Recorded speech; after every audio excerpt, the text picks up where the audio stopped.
So these slides sat on my shelf for about a year and a half, in and out of carousels and projectors of varying degrees of functionality.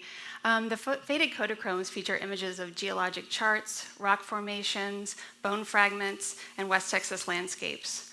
About a year before he died, my grandfather gave me 3 black metal boxes filled with his teaching slides. He was a professor of geology and paleontology at the University of Texas at Austin, and he used these in his teaching. I wasn't sure why he gave them to me, but I was interested in West Texas, interested in photography, and I didn't know what purpose they would have, but I knew they had some purpose, some power. My grandfather, Dr. John A. Wilson, was a paleontologist who was particularly devoted to the West Texas landscape in Big Bend National Park, where rocks date as far back as 500 million years. And in 1949, he established the Vertebrate Paleontology Collection at the University of Texas at Austin. It's a vast fossil repository and place for research, housing the university's fossil collection. So he basically put it together, and it was all the fossils in the university were scattered all over the campus, and now they're at the research lab at the Pickle campus on Research Boulevard. But most of what I knew about my grandfather's career came from his visits to show and tell in elementary school. He would bring an Albertosaurus skull or a mammoth tooth, and then he'd have like a measuring tape, and he'd measure out the 40-foot wingspan of the flying pterosaur Quetzalcoatlus. In 2008, many years later, he got pneumonia, and I went to visit him in his hospital room, and I brought this print of an ocotillo plant that I had taken, and just to kind of liven up the place. And when he saw the picture, he sat up really tall, and he could identify the rock formation in the background and its exact location within Big Bend National Park. And he was correct. I was standing directly across the street from Castellan Peak. And at that moment, more than at any other time, I felt that the two of us were truly connected. And he passed away a few hours later. At the funeral service, I set up a slide projector, and some of his colleagues and former students kind of recognized themselves in dusty jeans on paleontology digs. But what I was noticing is that my grandfather had taken some of the exact same photographs of the same locations, but only I would take them 50 years later. This is Rio Grande from the big hill between Presidio and Lejitas, and Goat Mountain in Big Bend National Park. So with slides in hand, I decided to go back to the paleontology collection and reintroduce myself to my grandfather's former colleagues. This is Dr. Juan Langston and Dr. Ernie Landelius.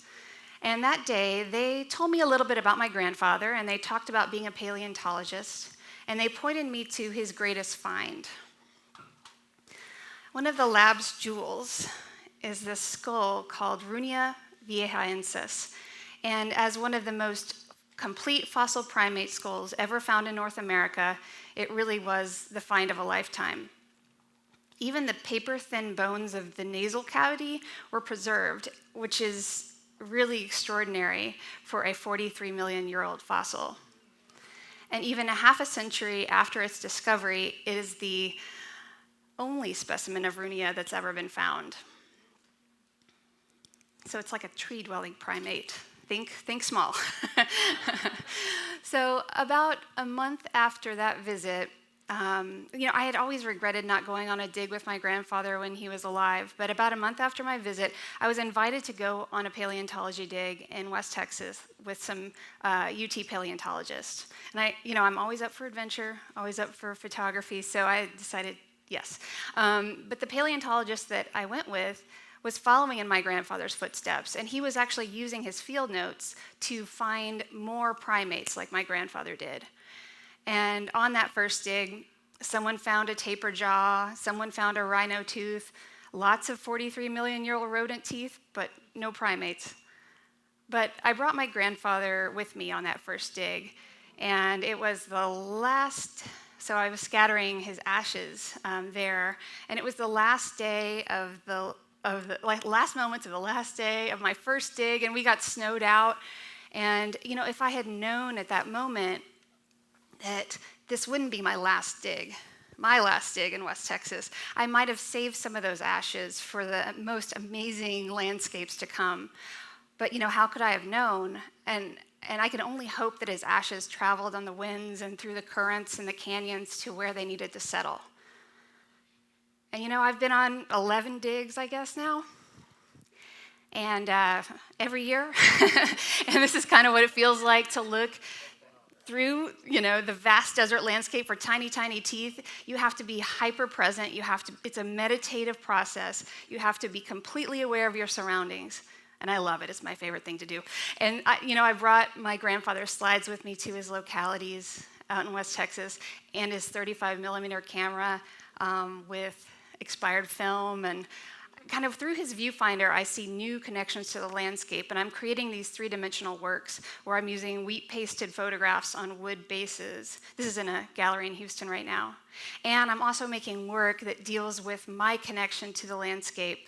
There's a Latin term called cupio dissolvi, which means I wish to be dissolved, and that's how I feel when I'm out there. I almost want to sink into the desert landscape and just kind of become one with the eternal nature of those rocks. So this is me as a pregnant woman. I'm 8 months pregnant. My head is on the left, my belly's in the middle, my feet are on the right, and I have incorporated myself into the Chisos mountain range digitally. And I've spent so much time at the paleontology collection now that they gave me a title. I am the first and only artist in residence at the University of Texas Paleontology Collection. And, the title is a little bit more, official, less official than it sounds, but I do have access to the entire fossil record, to all the fossils my grandfather did back in the day. So on my second dig, I found a jawbone with a couple of molars in it from an early deer-like mammal called Texodon. And I realized it was a 43 million year old mammal. And I realize now that that finding such a specimen is rare, so much so that my little jawbone has the honor of being displayed in its own tiny cardboard box in one of the wooden drawers at the lab. And it has a locality number, the name of the species, Texodon, the name of the collector, Sarah Wilson, on the label, and it sits right next to my grandfather's finds from 50 years before. So, I've been on digs for 11 years, and I still haven't found a specimen of Runia, and I'm looking really hard.